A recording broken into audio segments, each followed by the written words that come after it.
बिस्मिल्लाहिर्रहमानिर्रहीम। Punjab bar council की seminar and symposium committee और लीगल एजुकेशन कमेटी की तरफ से हम खुशामदीद तमाम दोस्तों को करते हैं।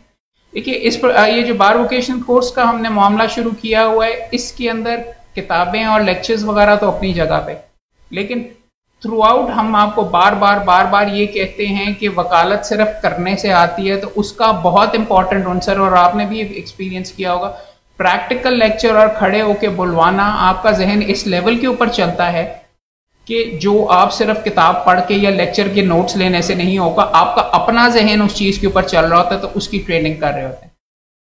पाकिस्तान के अंदर इंटरनेशनल लेवल के ऊपर अगर ट्रेनिंग करते हुए मैंने किसी को देखा है, वो हमारे भाई मिकदाद मेहदी हमारे साथ यहाँ पे मौजूद हैं, एडवोकेट हाई कोर्ट हैं, और पूरे पाकिस्तान के अंदर चाइल्ड अब्यूज़ के मामला के ऊपर इनकी मैंने एक कॉन्फ्रेंस अटेंड की, पीसी के अंदर या वारी के अंदर बीच में सेटअप थी। वहाँ पे जिस लेवल पे जिस अंदाज में ये पढ़ाते रहे, मैं हैरान रह गया कि पाकिस्तान में भी इस तरीके से होती है। मैं खुद एक बैरिस्टर हूँ और बार की ट्रेनिंग मैंने बाहर से इंग्लैंड से हासिल की हुई है। वहाँ पे जिस लेवल के ऊपर किया जाता है, और वो उस अंदाज की ट्रेनिंग नहीं कि वो कि बर्गर अंदाज के अंदर के जी वकालत करनी से खा नहीं रहे। ग्राउंड के ऊपर प्रैक्टिकली किस तरीके से वकालत करते हैं, वो अगर मैंने किसी को करते हुए देखा तो मिकदाद मेहदी साहब और उनकी ऑर्गेनाइजेशन को करते हुए देखा, तो हमारी खुशकिस्मती है कि हमने ये हमारे साथ यहाँ पे मौजूद है। हमने रिक्वेस्ट की और ये कल कराची के अंदर थे। कराची के अंदर कराची के पुलिस वालों को ये लेक्चर देने के लिए और वहाँ पे प्रैक्टिकल ट्रेनिंग के लिए इनको सिंध में बुलवाया हुआ था, और पंजाब बार काउंसिल की इनविटेशन के ऊपर ये कल रात को ही यहाँ पे पहुंचे हैं, और ये हमें एक ऐसे टॉपिक के ऊपर लेक्चर देने के लिए, यहाँ पे लेक्चर नहीं ट्रेनिंग करवाने के लिए आए हैं कि जो आपको हमने बताया बार वोकेशनल कोर्स की सारी थ्योरी और सारे का सारा मामला ये है कि वो चीज़ आपको सिखाई जाए जो आपकी वकालत की इब्तिदा के अंदर आपके लिए लवाजमात में हो, और जिस नौयत के मुकदमे आपको शुरू में बहुत मिलते हैं। हाँ, हमने मर्डर अपील्स वगैरह भी थोड़ा बहुत उसके ऊपर भी काम वगैरह किया, लेकिन ज़्यादा इंपॉर्टेंट आपको आज का दिन इसलिए बहुत इंपॉर्टेंट है कि 22 से 22 भी उस पर भी अभी हमने आपको लेक्चर दे के हटें। और दूसरा काम जो आपको फौजदारी की साइड पे मिलेगा 489F का, चेक्स के मामलात के ऊपर, चेक्स के डिसऑनर के मामलात के ऊपर।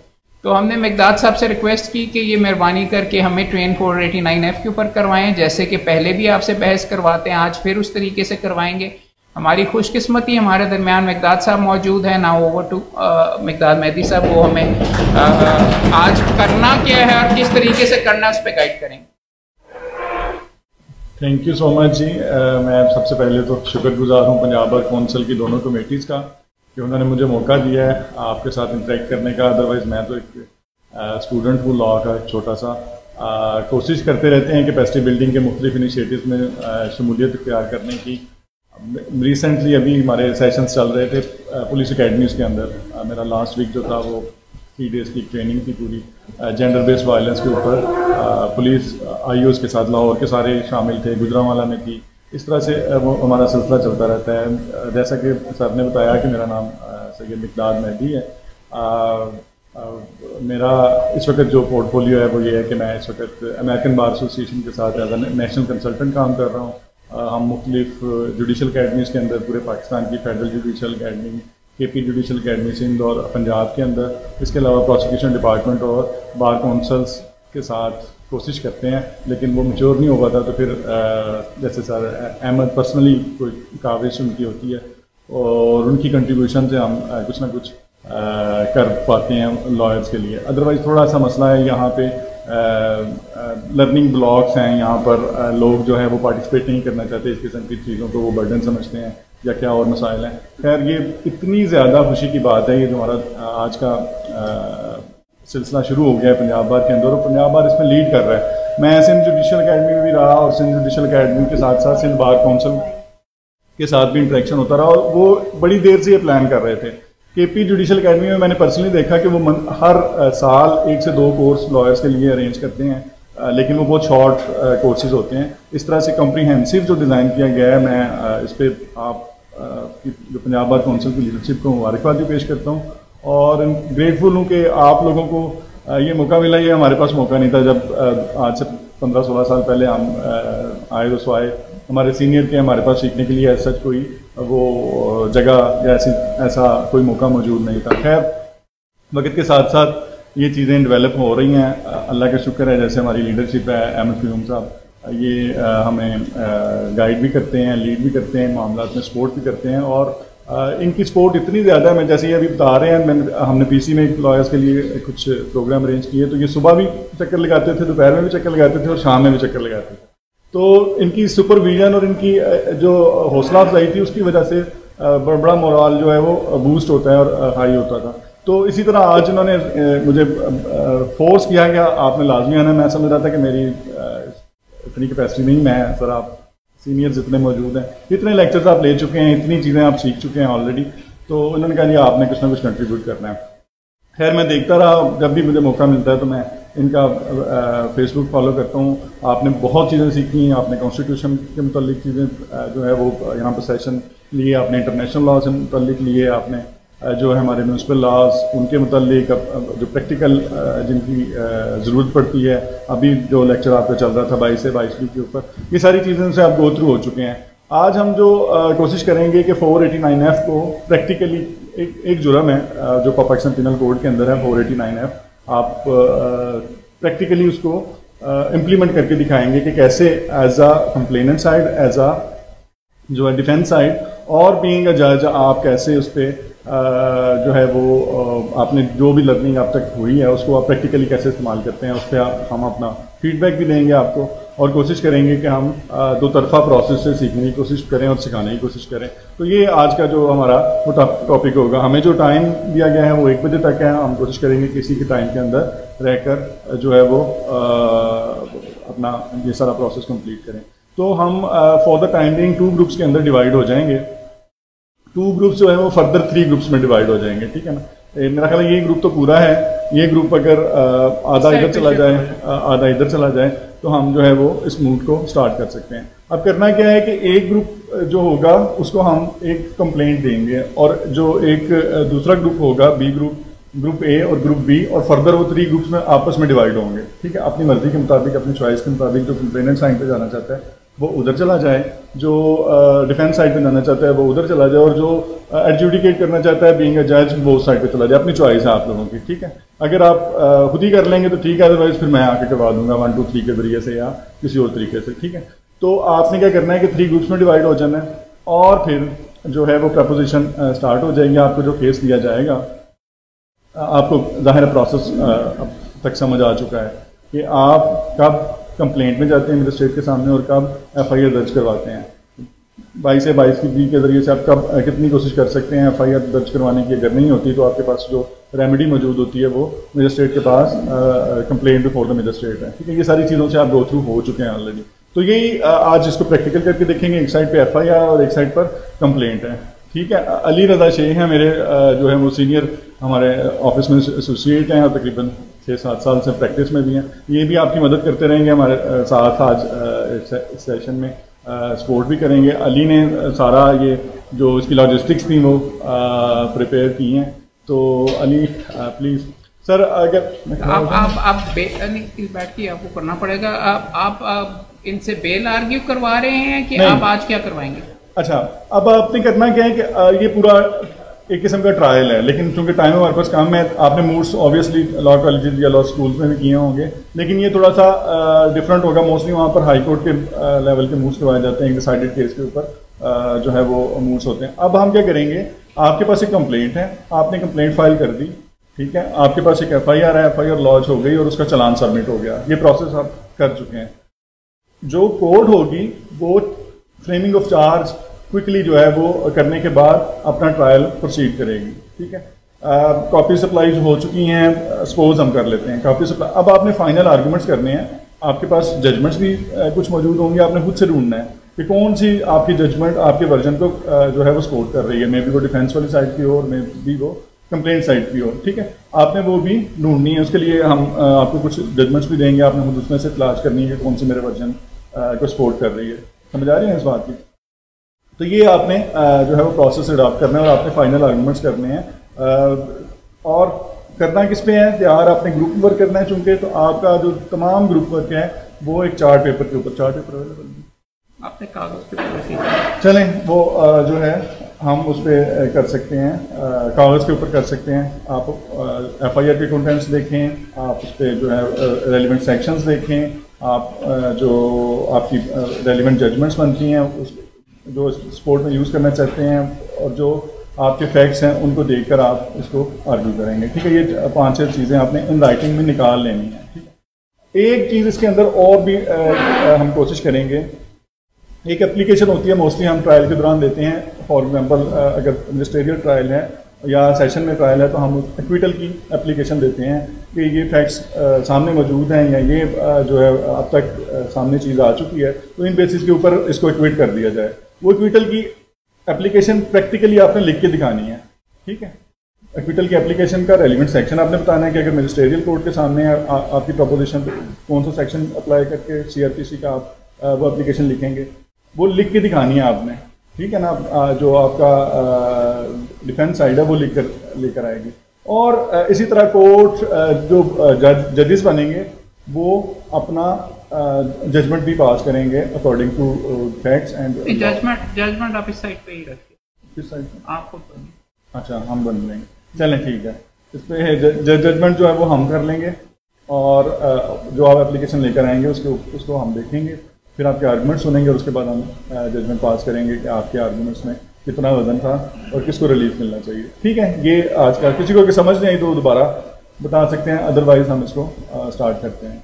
डॉक्यूमेंट्स अगर आप शेयर करें। जी अली, चलें वो मीनवाइल आ जाते हैं ना, इन्होंने आपस में इकट्ठे बैठ के करना है ना। जितने आप एक सेट तो आप दे दीजिए।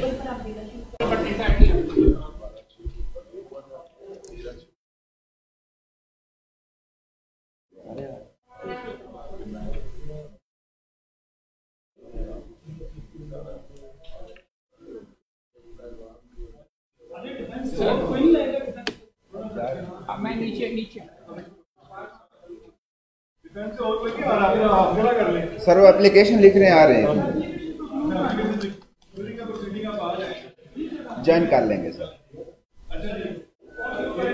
प्रोसिक्यूशन सर ये 489F का मुकदमा है। ये मुकदमा नंबर है जी 308/2022, थाना मॉडल टाउन है, जिला लाहौर। तारीख व वक्त वकूआ है 2/12/2021 और तारीख व वक्त रिपोर्ट है 8/5/2022।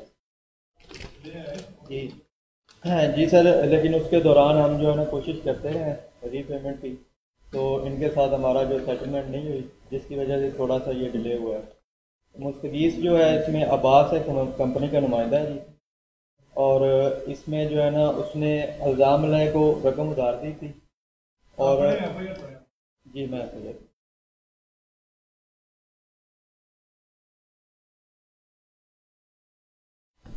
जी सर, जनाब अली SHO थाना मॉडल दरख्वास्त बमदार किए जाने मुकदमा बर खिलाफ XYZ मकान ड्यूटी सर अंजाम दे रहा हूँ और साहिल के ज़िम्मा कंपनी हाजा के तमाम कानूनी मामलात हैं, और साहिल कंपनी में इल्ज़ाम XYZ हुसैन बतौर बैंक राइडर ड्यूटी सर अंजाम दे रहा था। ये कि इल्ज़ाम लेने कंपनी से मुबलग 4,84,000 रुपये हदार में लिए हुए थे। इसके बाबत इल्ज़ाम लेने दो कि चेक नंबर 1 नंबरी फलां मोरखा मुबलग 2,42,000 रुपये, चेक नंबर 2 मुबलग नंबरी फलां और मोरखा रकम मुबलग 2,42,000 रुपये। जब साहिल ने अपनी कंपनी के अकाउंट में जमा करवाए तो रकम कम होने की वजह से डिसऑनर हो गए। इसके बावजूद भी साहिल इल्ज़ाम ले से बार बार रब्ता करता रहा, आपके चेक से डिसऑनर हो गए हैं, आप मेरी कंपनी की रकम वापस कर दें। लेकिन साहिल ये तो लाल से काम लेता रहा और मज़कूरा वाला रकम देने से इनकारी है। लिहाजा जनाब से इस्तदा है कि इनके खिलाफ कानूनी कार्रवाई। सर इसमें 2-3 पॉइंट्स मैं अर्ज करना चाहूँगा। जब हम 489F को देखते हैं सर, तो उसमें एक तो उसका इंग्रेडिएंट ये है dishonestly issued a cheque accused अगर करता है, और उसमें दूसरा उसका पार्ट है टुवर्ड्स रीपेमेंट ऑफ लोन और फुलफिलमेंट ऑफ एन ऑब्लिगेशन। तो क्योंकि इसने हमसे लोन लिया था और इसने उसके इवज में हमें चेक साइन करके दिए हैं। तो हाँ जी, जो हमने प्रेजेंट किए हैं, तो ये डिसऑनर ऑन प्रेजेंटेशन डिसऑनर हो गए हैं, तो ये ऑफेंस मेड आउट होता है। जी सर।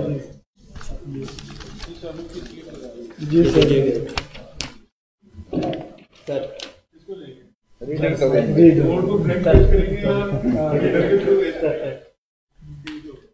ये स्लिप है सर डिसऑनर की। तो जब हम चेक लेके गए हैं बैंक में, तो इनके अकाउंट जो है इनसफिशिएंट बैलेंस था, जिससे जो है ये डिसऑनर हो गया।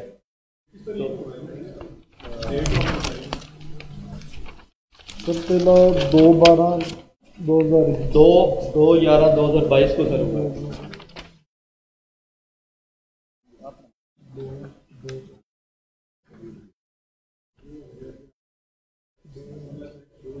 जी सर। इसी डेट पे 30/12/2000 नहीं सर, ये कॉपी एक ही थी सर, कॉपी एक ही डिसऑनर की लगी हुई है सर, एक चेक की। अच्छा जी, ठीक है जी जी, 2000 ठीक हो गया।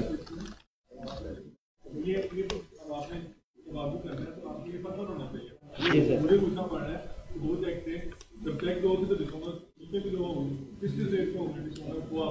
जी सर, 2/11/2022 को। जी सर। तो अकॉर्डिंग टू 489 F CPC जो हमारा जो है ऑफेंस मेड आउट हो रहा है, तो ठीक है जी, और इसको जो है ना अकॉर्डिंग टू लॉ कन्विक्ट किया जाए अक्यूज्ड पर्सन को। अब ये ट्रायल ऑलमोस्ट स्टार्ट हो गया, मैंने आपको काफी प्रोवाइड कर दिया पूरे केस में। ऑनरेबल कोर्ट की इजाज़त से 4 चीज़ें प्रोसिक्यूशन साइड से मैं एक्सप्लेन करना चाहूँगा। एक तो सर आपको क्या आपको काफी जी सर, अब वो ट्रायल चार्ज प्रोसीड कर रहे हैं, ठीक है जी, और ट्रायल में अब आप अपना जो है वो आर्ग्यूमेंट करेंगे, आपको जो भी एविडेंस है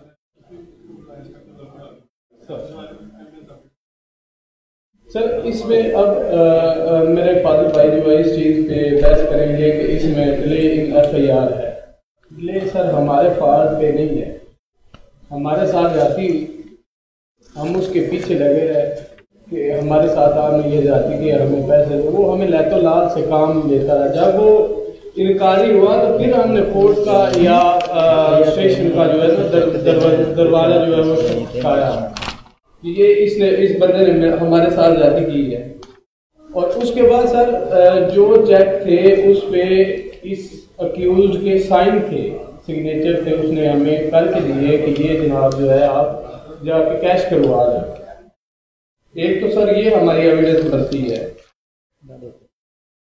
सर, इसमें हमारी एविडेंस एक तो FIR है, और दूसरे नंबर पे जो इन्होंने चेक दिए हैं, और तीसरी जो है ना उनकी डिसऑनर जो स्लिप है। ये 3 जो है ना हमारे पास डॉक्यूमेंट्री एविडेंस है। जी जी।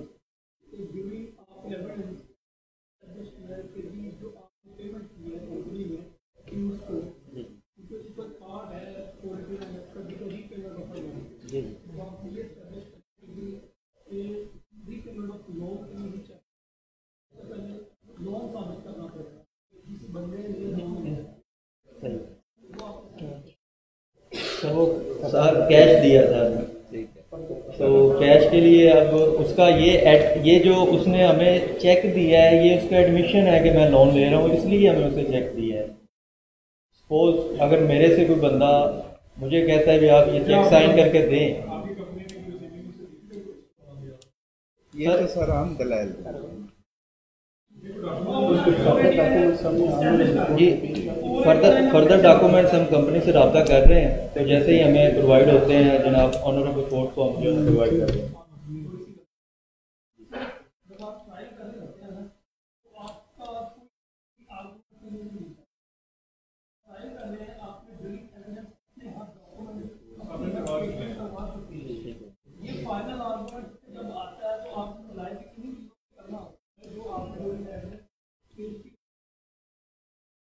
ठीक है, ठीक है। रसीद जो है हमारे पास थी, जो हमने साथ सबमिट कर दी है। ठीक है, रजिस्टर में लिखी हुई है, अकाउंट बुक में लिखी हुई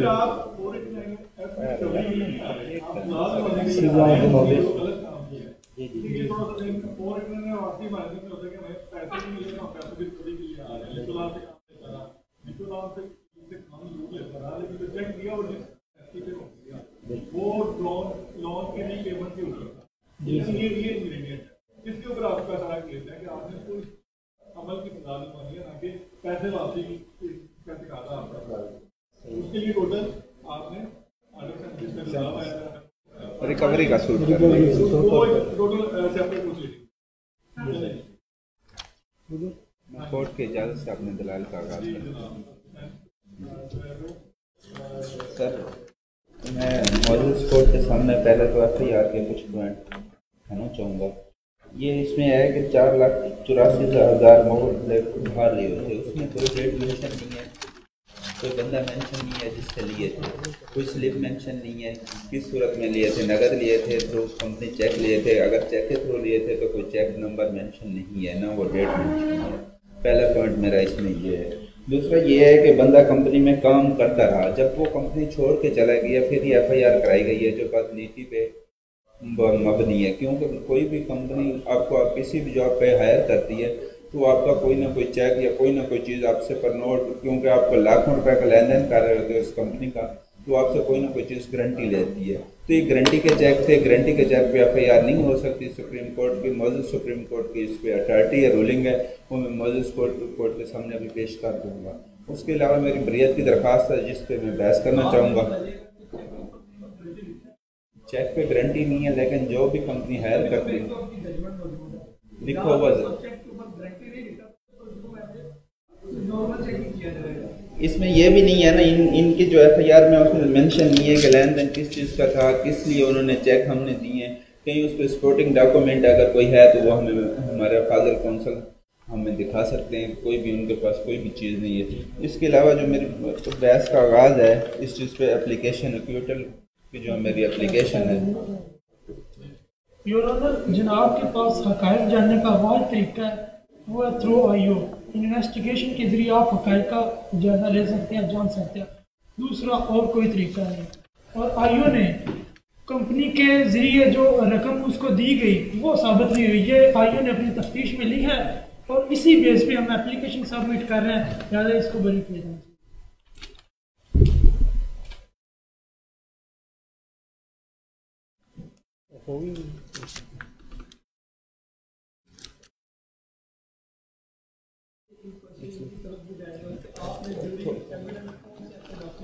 हम थोड़ी सी बहस करेंगे।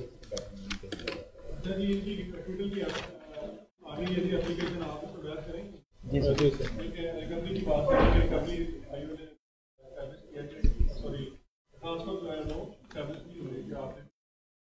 सर, अमाउंट जो है ना वो कैश में दी गई थी, उसके लिए डॉक्यूमेंट्री एविडेंस जो है ना इतनी, जब उसने हमें एवज में चेक साइन करके दे दिए हैं तो इसका मतलब है वो अमाउंट ले चुका। तो दूसरे नंबर पे मेरे भाई ने कहा जी इन्वेस्टिगेशन ऑफिसर जो है उन्होंने जो भी रिकमेंड किया है कोर्ट को, ipse dixit of police is not binding on the court. Police की कोई भी प्रोसीडिंग वो जस्ट उनकी अपनी इन्वेस्टिगेशन होती है, कोर्ट पे वो बाइंडिंग नहीं होती। तो मेरी हम्बल सबमिशन है कि इनको इस केस में जो है ना इन पे कनेक्शन होनी चाहिए, क्योंकि उन्होंने डिसऑनेस्टली चेक जो है इशू किया है और लोन के बदले में।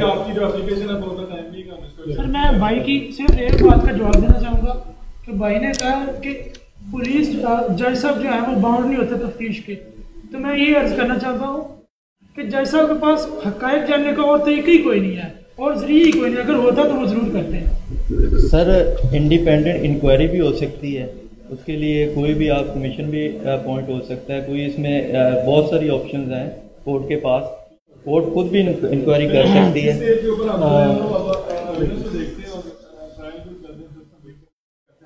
जी सर, डिफेंस के 2-3 सवालों का जवाब देना चाहूँगा। एक तो मेरे फादर भाई ने कहा कि सिर्फ मेंशन नहीं की या चेक नंबर ही नहीं दिया। हमने ऑलरेडी FIR में चेक नंबर जो है वो मेंशन किए हुए हैं। उसके बाद सर इन्होंने कहा कि छोड़ने का कोई यानी कि वो छोड़ चुका था, अब फैक्ट्री में काम करता था या उस जहाँ पर वो वर्क करता था उसका कोई सर्टिफिकेट उसके पास नहीं है छोड़ने का, या उसने कोई डॉक्यूमेंट्स पेश किया हो इन दी एविडेंस कि ये मैं डॉक्यूमेंट्स पेश कर रहा हूँ कि मैं ये रिज़ाइन कर रहा हूँ इस फैक्ट्री से। और उसके बाद मेरे फादर भाई ने ऑलरेडी उसका जवाब दे दिया है कि जो IO है उसके अलावा भी जो है आप तफ्तीश या कोई किस चीज़ को जानने के लिए कोई कमीशन मुकर्रर कर सकते हैं।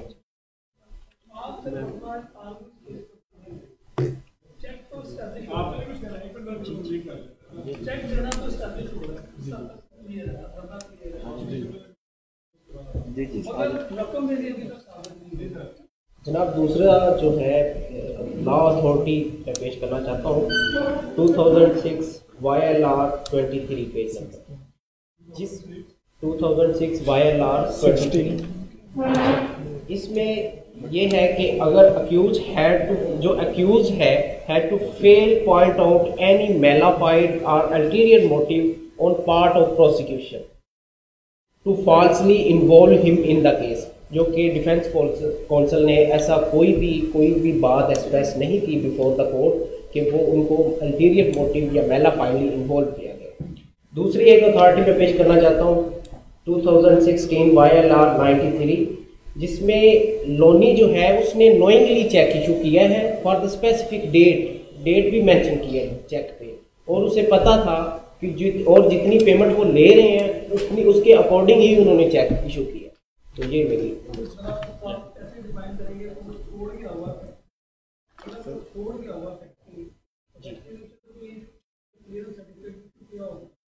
नहीं, ऐसे ही कोई मतलब ऑन रिकॉर्ड बात नहीं है कि वो फैक्ट्री छोड़ के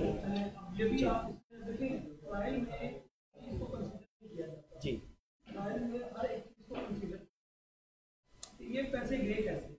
अभी फैक्ट्री है, कोई भी कंपनी का जो भी नुमाइंदा होता है वो पैसे कैसे ले सकता है? मैं अगर आप एक कंपनी चला रहे हैं और मैं आपका एक एम्प्लॉई, आपको आगे मुझे लोन चाहिए, तो आप कहेंगे इसका एक प्रॉपर फॉर्म। जब आप एक सैलरी अपनी कंपनी के थ्रू दे रहे हैं, बैंक के थ्रू दे रहे हैं, और आप एक फॉर्म के थ्रू जाएंगे तो मैं क्या करूँगा? मैं आपको एप्लीकेशन लोन के साथ मुझे एक लोन चाहिए और लोन के बाबत मैं आपको चेक दूंगा जी। आया ये कंपनी पॉलिसी का हिस्सा है?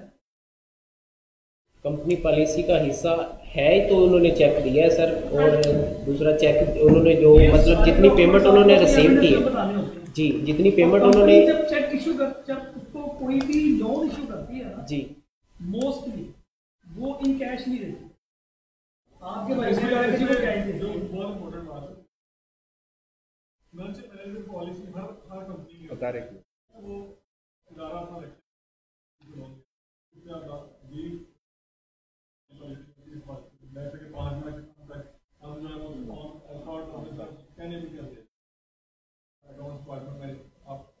कोई भी बना सकते ना, लेकिन आपने इस पॉइंट पे बोला वो लेकर आ जाए साथी मैनेजमेंट पॉलिसी और ताकत की पॉलिसी है, फिर तो इन राइटिंग एप्लीकेशन जाएगी, 5 बंदे अप्रूव करेंगे, डायरेक्टर से अप्रूवल मिलेगी, उसके बाद पैसे थ्रू प्रोजेक्ट ये पॉइंट आपने पहले से चलेंगे। हम आपका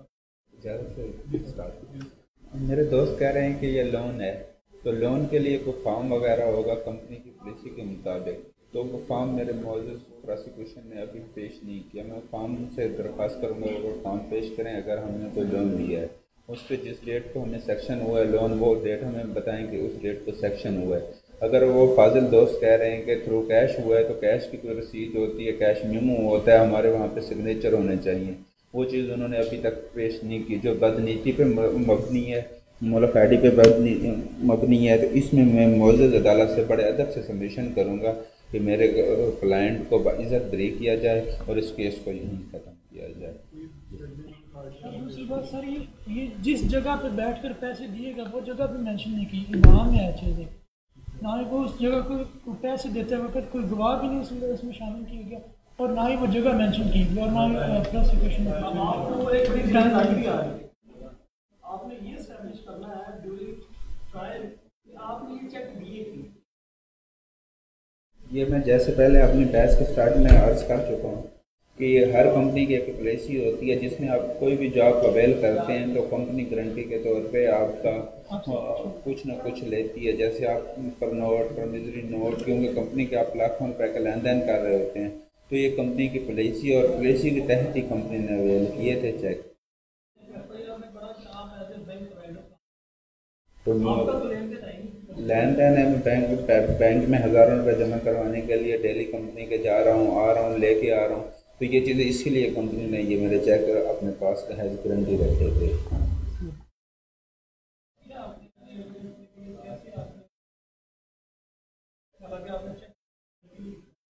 चेक के ऊपर गारंटी नहीं लिखा हुआ, लेकिन जिस दिन मैंने जॉब ऑफर की थी अपने डॉक्यूमेंट्स के साथ ये चीज़ें जमा करवाई थी कंपनी में, कंपनी की पॉलिसी पढ़ें तो उसमें गारंटी चेक शामिल है। कंपनी में वाकया छोड़ चुका हूँ, तो मैंने दरख्वास्त इस पर दर्ज दी हुई है जो मैं मौजूद कोर्ट के सामने पेश करूँगा, लेकिन मुझे अभी तक मेरे चेक वापस नहीं किए गए।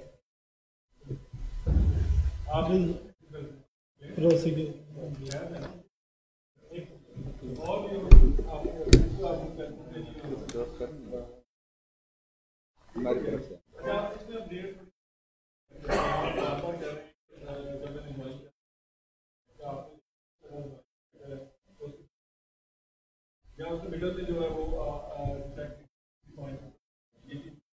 ये मैंने अपना जो ऑफर लेटर है या एक्सेप्टेंस लेटर मैं मौजूद कोर्ट के सामने अभी जमा करवा देता हूँ, उस पर वही डेट है जो मैंने बताई है।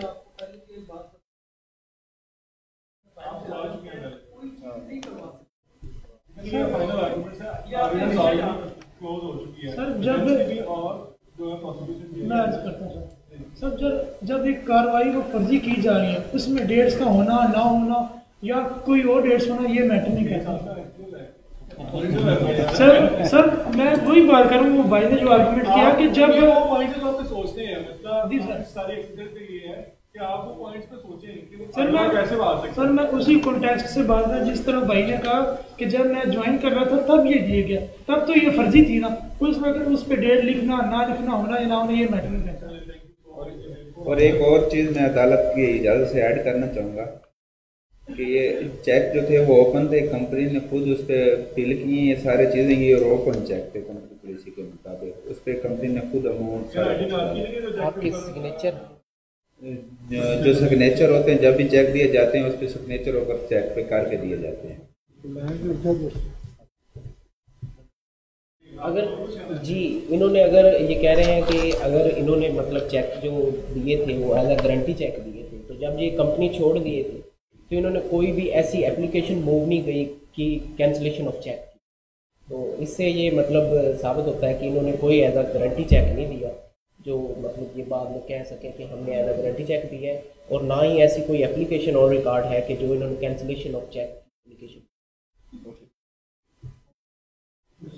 To sum up sir, ji sir जो चेक पे अमाउंट लिखी हुई है वो कह रहे हैं गारंटी के तौर पर दिए 4,84,000, तो मैं पूछना चाहता हूँ गारंटी के लिए सिर्फ एक बंदे को रखना है, सिर्फ इतनी कम और रैंडम अमाउंट की रैंडम अमाउंट लिखी 5 लाख या 10 लाख, और पॉलिसी के मुताबिक तो लाखों में या एक रैंडम अमाउंट नहीं होगा, तो इस पर रैंडम अमाउंट लिखी है जो कि आधार में आ सकता है। और दो डिफरेंट चेक लिए हैं ना जी, जो 282 और 282 अलग है दोनों चेक, 242, तो ये डिफरेंट टाइम पे जो है ना वो लोन लिया गया है, तो उसके एवज जो है चेक साइन करके दिए गए हैं, तो इसमें कोई ऐसी चीज़ नहीं है अभी कंपनी की तरफ से कोई अपना इसके फुल केस ऑफ कन्विक्शन बढ़ रहा है सर, तो ये हमारी कोर्ट से अमर सबमिशन है कि जो है ना इनको कमिट किया। सर एक चीज़ हम ऐड करना चाहेंगे इजाज़त से, जी आप किसी भी केस को साबित करना प्रोसिक्यूशन की जिम्मेवारी होती है, इस केस को प्रोसिक्यूशन साबित नहीं कर सकी क्योंकि न पैसे देने का टाइम साबित है, न वोचर साबित है, न चेक साबित है। हाँ, इसमें चेक है कि कंपनी के पास है, लेकिन वो हैज़ गारंटी था, कंपनी पॉलिसी के मुताबिक था। कोई डेट मेंशन नहीं है, जिस डेट को पैसे दिए हैं, जिस बंदे के सामने दिए हैं, कैसे दिए हैं, कोई चीज़ मेंशन नहीं है, जगह मेंशन नहीं है, टाइम मेंशन नहीं है। तो मेरी बड़े अदब से इसमें गुजारिश है कि हमारे जो क्लाइंट है उनको बाइज़्ज़त फ्री किया जाए और केस बहुत शुक्रिया, बहुत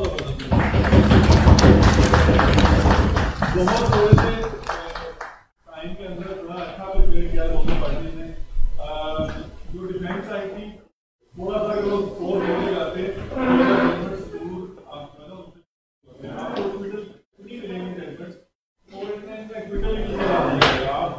किसी भी साइड पे चले जाएगा तो सारी आपको आप खेल में जाते तो ऑब्वियसली असल में केस है ही डिफेंस का, ये जो है जो बड़ा है ये हम तो मतलब अपनी तरफ से ट्राई कर रहे थे, लेकिन वो जो मैंने सारी चीज़ें देखी हैं असल में है ही डिफेंस का। ये जितना अच्छा प्रिपेयर होगा, जितनी कोडिंग उतना ज़्यादा चले जी आए यहाँ से वाले उनके पास एक कंप्लेंट है।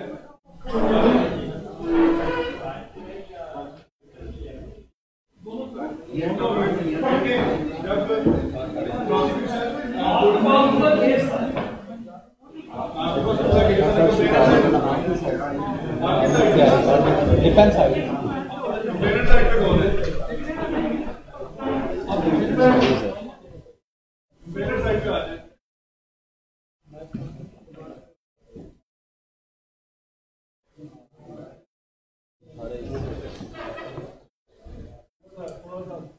डिस्टिंक्शन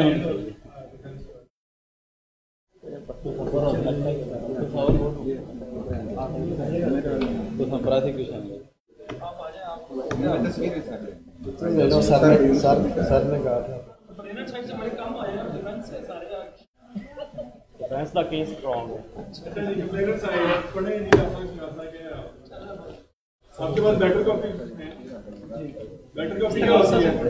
बेटर कॉपी क्या होती है? बेटर कॉपी किसको कहते हैं? बेटर होती है जब हम हाई कोर्ट में जाते हैं या किसी और ट्रिब्यूनल पे जाते हैं तो कोशिश करते हैं कि साफ लिखा हुआ जो रीडेबल हो।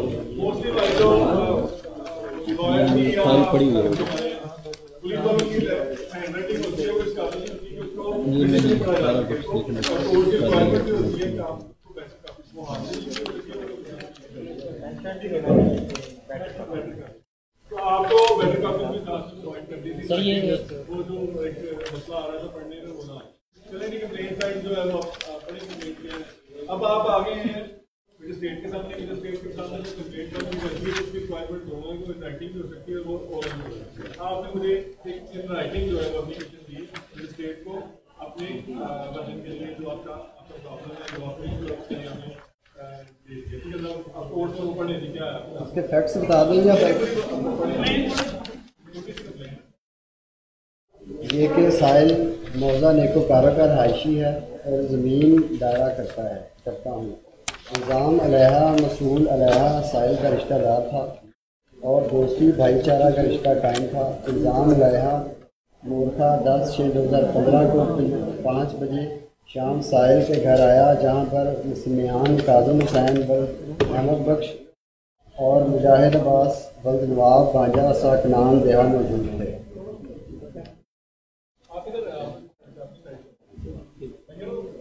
हो गया इल्ज़ाम अलैहा ने साहिल को कहा कि मैंने रकबा खरीद करना है, मुझे 5 लाख रुपए रकम का इंतज़ाम करके दो, जिस पर साहिल ने रकम देने का वादा किया। मौका 12/6/2015 बवक्त 10 बजे दिन इल्ज़ाम अलैहा साहिल के पास आया। साहिल ने रूबरू हवान मज़कूरा बाला 3 लाख रुपए इल्ज़ाम अलैहा को दिए।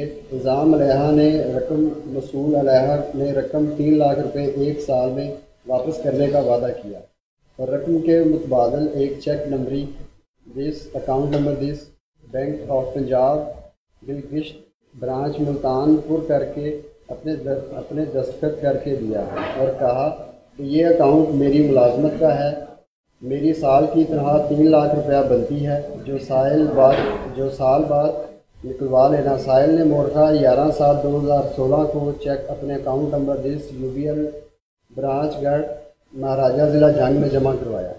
मोरखा 13/7/2016 जब साहिल बैंक मज़कूर में रकम की बाबत पता करने गया तो बैंक मैनेजर ने चेक हमरा मेमो वापस कर दिया और कहा कि अकाउंट में रकम ना है, चेक डिसऑनर हो गया है, जिस पर इल्ज़ाम अलैहा ने रब्ता किया जो लैतो लाल से काम लेते हुए अब साफ इनकारी हो गया है। इल्ज़ाम अलैहा मसूल अलैहा जेली चेक देकर धोखाधही और फ्रॉड किया है। इल्ज़ाम अलैहा के खिलाफ सख्त कार्रवाई अमल में लाई जाए। हाँ जी।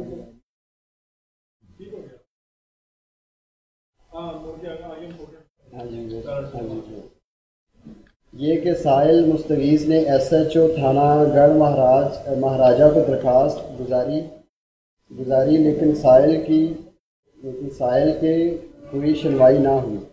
किसी पर्चा का इंदराज ना हुआ जिस पर साहिल मुस्तगीस ने रिट पिटीशन एडिशनल सेशन जज जस्टिस ऑफ पीस को दरख्वास्त गुजारी। जस्टिस ऑफ पीस ने दरख्वास्त 22 से 22B मोरखा 24/11/2016 को खारिज फरमा दी, जिस पर साहिल ने अदालत आलिया लाहौर में पिटीशन नंबर 20 गुजारी जिस पर इस्तगासे का हुक्म हुआ, जिस पर साहिल ने इस्तगासा अदालत हजूर दायर कर रहा।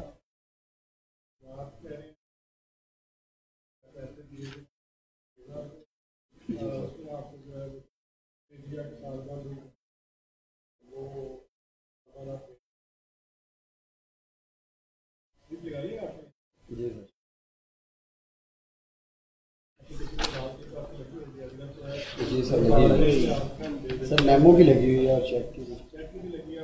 जी सर इसके साथ साथ सपोर्टिंग डॉक्यूमेंट्स में जो हमारे गवाहान हैं उनके स्टेटमेंट्स भी हैं सर। हमारे सर उसमें काज़म हुसैन है, मुजाहिद अब्बास है, ये दो विटनेस थे, लेकिन काज़म हुसैन के जो स्टेटमेंट है वो एग्जीक्यूट की गई और बैंक मैनेजर की भी स्टेटमेंट एग्जीक्यूट की गई। हमने चार्ज फ्रेम किया, चार्ज फ्रेम करके आपको कॉपी सप्लाई कर दी है, ठीक है। इनकी जो है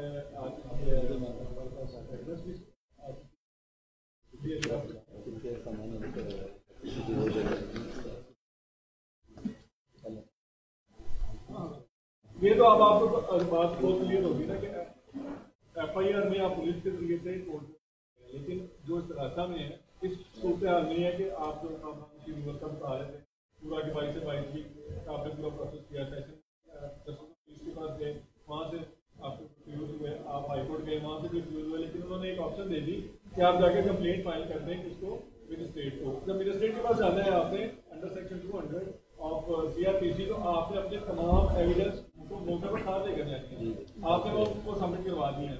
अब क्या हुआ कि अब चार्जशीट आपकी से जो एविडेंस के बाद हमने चार्जशीट जो है वो मजिस्ट्रेट जो है वो फ्रेम कर दी है। अब आपकी बारी आ गई। जी सर ठीक है ना, एविडेंस पहले से उठी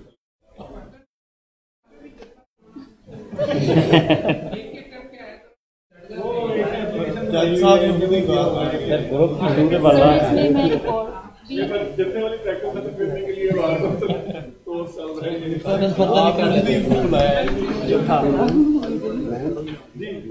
अधूरे वाला इसमें हम्बल सबमिशन मेरी ये है कि इस्तगासे की जहाँ तक हम बात करें ये इसमें इन्होंने एक बहुत जो है वो डिले इन्होंने किया हुआ है।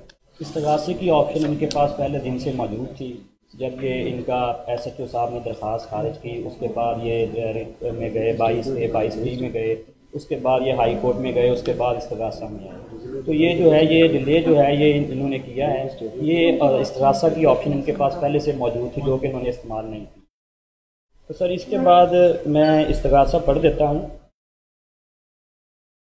जी सर इसमें अब जो बात है जी सर मैं वो इसी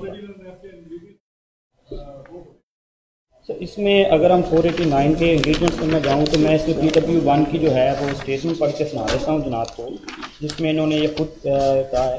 ये थर्ड लास्ट लाइन है जिसमें ये जनाब लिखते हैं कि बैंक मैनेजर ने चेक पर मेमो लगाकर वापस कर दिया कि क्रॉस अकाउंट में रकम ना है, चेक जाली है। अगर तो चेक जाली था तो फिर तो इनको जाना चाहिए था 420 में, ये जाते उसमें फ्रॉड में जाते या हमने जाली चेक दिया है उधर जाते। एक तो ये आए हैं गलत प्रोविज़न ऑफ लॉ में आए हैं, ठीक है। उसके बाद दूसरा जो इसमें ये जो इनकी स्टोरी है, स्टोरी से ये जो वकूआ नरेट करना चाह रहे हैं वो बन नहीं रहा। इसमें सर सिचुएशन कुछ ये है कि ये अपने इस्तगासे में लिखते हैं कि 5 बजे शाम साहिल से मेरे घर आया, ठीक है। साहिल के घर जो है वो हम गए, लेकिन जो ये अपना PW1 की स्टेटमेंट है उसमें ये कह रहे हैं कि वो मेरे पास सुबह 5 बजे आया। पहले वो कह रहा है सुबह 5 बजे आया, फिर कह रहा है शाम 5 बजे आया। इसके बाद सर ये इसमें किसी भी जगह उसने फिर कहा जी, मैंने उसे कहा कि 1-2 दिन के बाद मैं आपको रकम दे दूँगा। अब रकम ये कह रहे हैं कि मैं मांगने आया हूँ इससे 4 लाख रुपए, दे ये मुझे रहे हैं 3 लाख रुपए, ठीक है। उसके बाद ये कहते हैं कि जी इन्होंने मुझे चेक दे दिया कि ये मेरे साल की तनख्वाहें इकट्ठी हो जाएंगी आपकी। किसी भी जगह पे इन्होंने ये नहीं इस चीज़ का जिक्र किया कि मैं कौन सी जॉब करता हूँ जिसकी मेरी तनख्वाहें आनी थी और जो इकट्ठी होनी थी और इन्होंने वो बाद में कैश करवानी थी। इसके बाद सर इसमें जो है वो ये कहते हैं कि जनाब यहाँ पे इन्होंने इस्तगासे में ये जिक्र किया कि रूबरू गवाहान काज़म और मुजाहिद हमने जो है वो अमाउंट दी और इन्होंने हमें चेक दिया। लेकिन इस्तगासे में इनका जो है वो इनका जो PW2 है काज़म हुसैन, वो ये कह रहा है कि हमें मौका पर बुलवाया गया। PW1 कह रहा है ये मौका पर मौजूद थे, PW2 कह रहा है मौका पर हमें बुलवाया गया। फिर सर इसमें PW1 कहता है कि जनाब मैंने 20 नोट जो हैं वो 5-5 हज़ार के, बकिया 1000-1000 के। अब वो जो इनका PW2 है वो कह रहा है मुझे इल्म ही ना है कि कौन से नोट्स जो हैं वो इन्होंने दिए हैं और उसमें वो 500 वाला नोट था या नहीं था, या कितने पैसे दिए गए, किस जगह पे दिए गए, वो ये चीज़ें भी नहीं कह सका। फिर इसमें PW1 ये बात कहता है कि मैं घर में बैठा हुआ था और मेरा मुंह जान के मशरक था और जो है अक्यूज़ जो है अक्यूज़ जो है उसका मुंह जो है वो मगरब की तरफ था। अब ये जो इनका PW2 है वो कह रहा है कि ये दोनों एक ही चारपाई पे बैठे हुए थे, एक ही चारपाई पे अपोजिट डायरेक्शन तो नहीं हो सकती। तो सर इसमें एक और बात जो है वो इन्होंने कहा कि ये ज़मीन ख़रीदने के लिए इन्होंने मुझसे उधार रकम ली, उस ज़मीन की बाबत भी इन्होंने कोई सबूत जो है वो अदालत में या ड्यूरिंग जो है वो इसमें पेश नहीं किया। और सर इसके अलावा ये कहते हैं कि चेक 1 साल के लिए था, तो इसमें भी जनाब इन्होंने जो है वो टाइम लिया कि 1 साल बाद जून में चेक जारी होना ये ज़ाहिर कर रहे हैं और जुलाई में ये चेक जो है वो बैंक में पेश कर रहे हैं और उस पर मेमो लगवा रहे हैं, ठीक है। इसके बाद अगर ये सच्चे थे तो फिर ये ऑर्डर 37 के दावे में अपनी रिकवरी के लिए क्यों नहीं गए? जी सर। जी सर।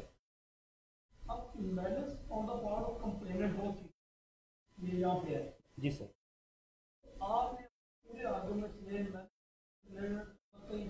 सर मैं उसकी तरफ आ रहा हूँ। अभी मैंने सब कंप्लेंट आपका शुरू वाला आर्गुमेंट यही था कि किस वजह से काम हुआ, क्यों वो कह रहे हैं डॉक्टर साहब में 4 बेटियां थी और 2 बेटे। मैं उसकी तरफ आ रहा हूँ। आपके पहले पूरा दूसरा केस बिल मैं आ रहा हूँ उसकी तरफ। सर मैं उसकी तरफ भी आ रहा हूँ। इसीलिए कहा था कि आप जब आपको ब्रीफ जी sir. Ji sir. Ji sir. और मैलिस जो है, मैलिस इसमें यही है सर कि ये अगर मैं इसमें स्टेटमेंट पढ़ूँ PW3 जो है PW1 जी सर PW1 की स्टेटमेंट में वो ये कहता है कि मेरी 2 बेटियां हैं, ठीक है, हालांकि उसकी 3 बेटियां हैं और वो ये कह रहा है कि मेरी और कोई बेटी ना है। ये गलत है कि मेरी बेटी खालदा परवीन ने पहलवान के बेटे के साथ घर से भागकर कोर्ट मैरिज की है, ये मैलिस है। और सर इसी की बिना पर जब इन्होंने कहा कि कोर्ट मैरिज की है उसके बाद फिर हमारी पंचायत हुई है, पंचायत में हमने जो चेक है वो इसको जारी नहीं किया, बल्कि हमने जो चेक जो है वो एक सरदार खान नामी जो आदमी है जो बतौर पंचायती वहाँ पे मौजूद था उसको हमने चेक दिया और साथ में 1.5 लाख रुपया भी हमने उसको दिया, ठीक है। ये चेक हमने इसको हरगिज़ जारी ना किया। जी सर। बहुत प्रेसिंग इशू है ये चेक मैनेज के बिना पर इन वजूहात से मैं वो दिया था तो उसकी बेटी का वो मसला था जी, वो उसकी शादी बंदी की हुई थी तो उसका मैनेजर जो है वो इस अधिकारी करना चाह रहा है, वो पुलिस करना चाह रहा है जी। ये बहुत इम्पोर्टेंट पॉइंट जी, इसको अब आप पहले लेकर आए और बाकी अपने पॉइंट को जी ठीक बाद में लेकर आए जी। और कोई है आपका? आपने एप्लीकेशन सर मैं अपनी एप्लीकेशन सर मैं भी बना देता हूँ जैसे वो एक भाई लिख रहे हैं हमारे स्टाफ की जगह हम सर हम इसमें एक्विटल चाहते हैं थ्रू इसमें हम उसमें एप्लीकेशन पे आना ही नहीं चाहते, हम एप्लीकेशन में आना ही नहीं चाहते। सर PW1 मेरे जो फादर साथी मैं ग्राउंड देख रहा हूँ कि हमने मेंशन किया गया है 249 है।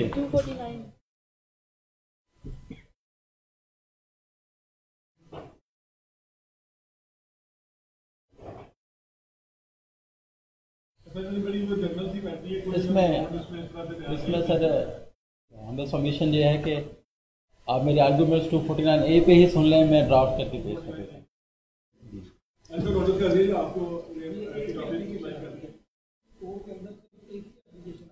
एप्लीकेशन वापस लेके नहीं दायर करते, मैं जो है सर वो अपने ड्राफ्ट पे जो है वो आर्गूमेंट्स करूँगा, इस ड्राफ्ट पे नहीं करूँगा।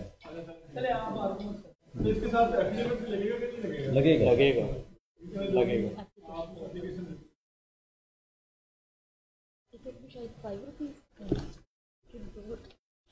टिकट तो मूलधन हमारा अंदर है, अभी नहीं लगेगा। सर मैं वो PW1 का एक आर्गूमेंट का मैं आंसर करना चाहती हूँ। सर यहाँ पे कहा गया था कि मतलब इस रिलीफ की बात की गई थी कि उनके पास और भी रिड्रेसल या रेमेडी थी जिसको वो वेल कर सकते थे। तो उसमें ये है कि PW1 में जो है साइल ये कहता है कि उसकी जो उसने जो की थी फॉर अपील रिट की थी वो उसने बिल्कुल वो उसने मतलब वो क्या कहना चाहिए खारिज नहीं हुई थी, बल्कि उसने आज खुद जो है PW1 में उसने ये बयान में कहा है कि उसने आज खुद जो है इस्तिगासा करने की इजाज़त मतलब जी सर वो ये कह रहे हैं कह रहे हैं कि ये जो चेक इशू हुआ था कि हमारी एक बेटी ने लव मैरिज की थी इनके बेटे, आपने अपनी पूरी जो एविडेंस है उसमें डिनाई किया कि ये हमारी बेटी ही नहीं, ठीक है, आपने एविडेंस पढ़ी हो पूरी हर जगह पे ये उसने डिक्लाइन किया कि ये मेरी बेटी नहीं। PW1 ने भी डिक्लाइन किया और PW2 ने भी डिक्लाइन किया, ये दोनों सगे भाई हैं। अब इनका ये स्टांस है, ये कह रहे हैं कि ये जो आपको चेक दिया गया है, ये चेक असल में जब हमारी ये लड़की भारतीय बेटे के साथ शादी हुई थी तो पंचायत हुई थी वहाँ पे, और वहाँ पे पंचायत ने जो चेक हमने इशू किया था कि जी आपके पास हमारा ऐसे शो भी रहेगा, और जो पंचायत के सरबराह है चेक कंपनी को दिया। अब आपका इसके ऊपर क्वेश्चन खड़ा है कि आपने ये बिल्ड करना है कि 3 लाख रुपया आपने इसे दिया है, कब दिया, कैसे दिया, ये पूरी एविडेंस ने कहीं पर नहीं दिया। आपका पूरा स्टांस ये वो अपना केस अपना बिल्ड करके बैठते हुए कि ये जो चेक है ये इसके ऊपर खड़ा हुआ है, और जो स्टांस ये है आपने रिबटल इस चीज का देना, फोटोस ऑफ प्रूफ भी आपके ऊपर है, क्योंकि आप कंप्लेनर है। सर जो गवाहान है वो उनका जो बयान है आपका एक भाई है और एक बहन है, दोनों आपके रिश्तेदार हैं और भांजे के साथ रिश्ता भी हुआ है बेटी का, कंप्लेनर की बेटी का, वो जज साहब ने खुद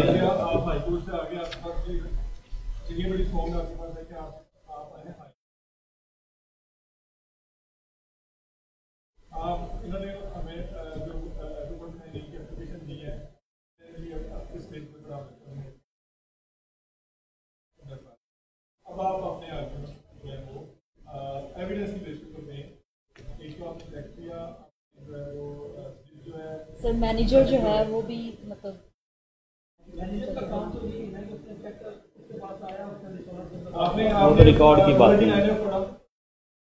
क्या उसमें ये है कि जो चेक इशू होना चाहिए, पहले चेक इशू हुआ डिफरेंस थी उसकी डेट थी, नंबर 3 वो लोन की सेटलमेंट के लिए था या रीपेमेंट, नंबर 4 वो हो गया क्या हुआ उसको जी डिसऑनर हुआ, स्लिप लग गई।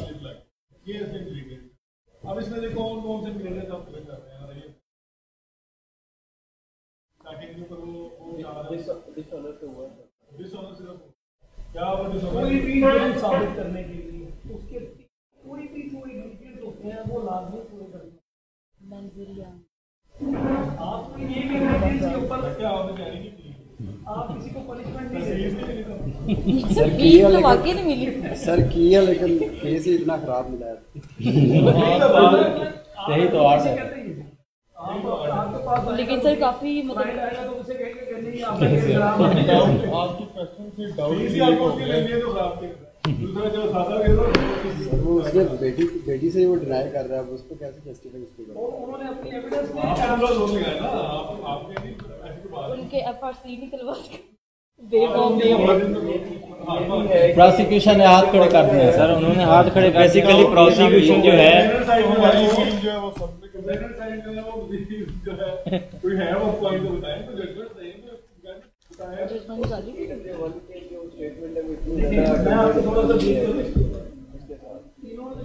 देंगे कैसे पूरे हो गए।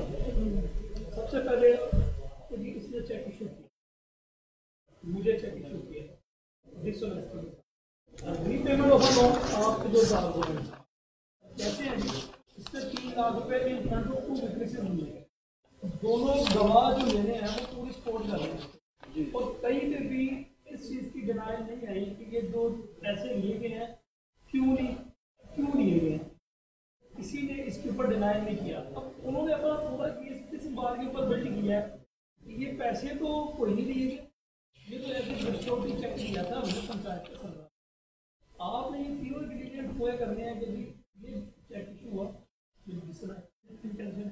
रीपेमेंट ऑफ लोन है या फुलफिलमेंट ऑफ एन ऑब्लिगेशन है वो है जी और चौथी है तीसरी है जी डिसऑनर हो गया और अब इसमें आईओ का जो स्टांस है आप देखेंगे कि आईओ का स्टांस है वो आपसे वो होस्टाइल हो गया, कोलैबोरेट करके आपके स्टांस के साथ, यानी कि कंप्लेनेंट साइड को खुद प्रोसिक्यूशन ही खत्म कर दी, उसने कहते थे ये पैसे नहीं देने थे इसमें, ये तो सारा हुआ वहां से, मगर आपको फिर भी अपना केस बिल्ड करना है, ये ट्रायल है।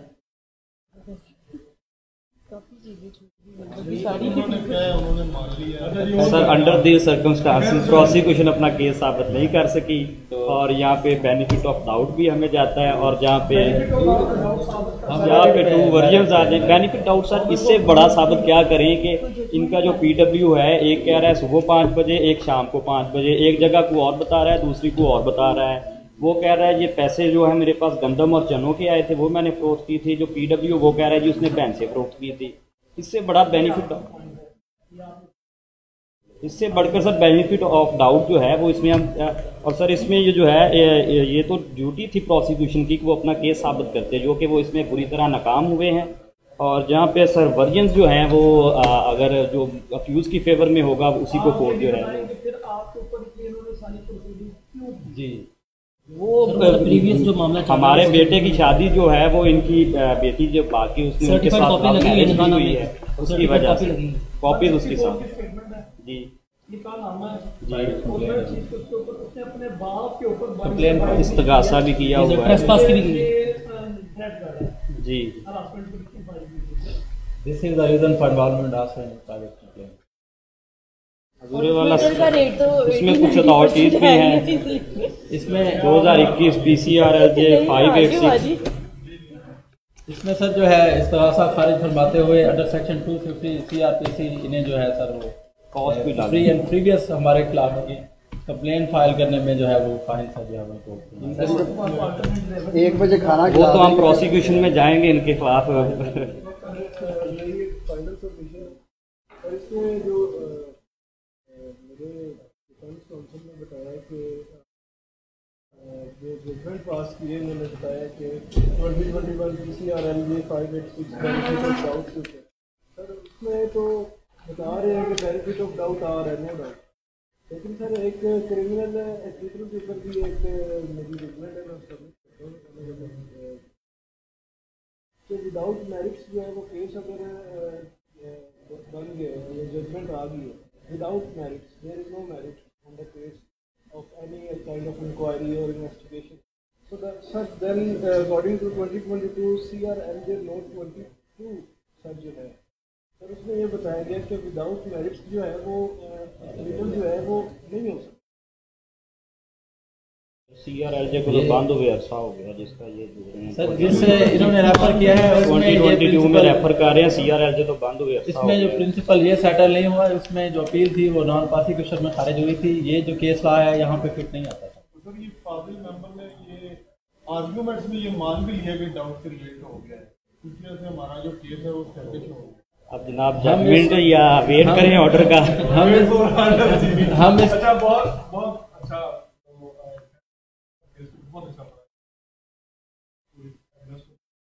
अब आप कंप्लेनेंट साइड की परेगी, आपको पता होना चाहिए था कि आप ये डाउट ये जो प्रोफेशन आ सकते उसके मुताबिक आप अपने सही या बुरा जवाब देना है। ये नहीं हो सकता कि वहाँ पर आप खामोश ही हो गए, खड़े हो गए हैं। तो ये स्किल है, ये एडवोकेसी है कि आप कितना कॉन्फिडेंस है और आपकी कितनी तैयारी है, समझ आते हैं आप। वैसे मैं इसमें ये समझता हूँ कि प्रोसिक्यूशन साइड के पास जो विटनेस हॉस्टाइल हुआ था उसके ऊपर जो जिरा हुई थी वो अच्छे पॉइंट्स थे उसमें, उसने कोई भी उसमें डॉक्यूमेंट्स जो वो पेश नहीं किया था उसमें कोई भी, तो वो इनके पास अच्छे पॉइंट थे, आर्गूमेंट्स थे, बात पे आए नहीं। उसकी जिरा को अगर ये देखते तो जरूर और जो जजमेंट है वो अभी आपको पता चलेगा किस रीजन के ऊपर जो मजिस्ट्रेट साहब इसमें ग्राउंड सर ये होना चाहिए मेरे नज़दीक कि जो चेक है आपको देता हूँ, अक्विटल की दीजिएगा, अक्विटल ही है इसमें शॉर्ट ऑर्डर है अक्विटल प्रीवियस मामले के ऊपर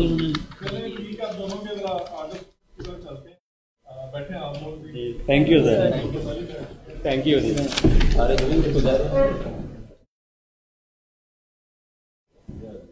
हमारे सामने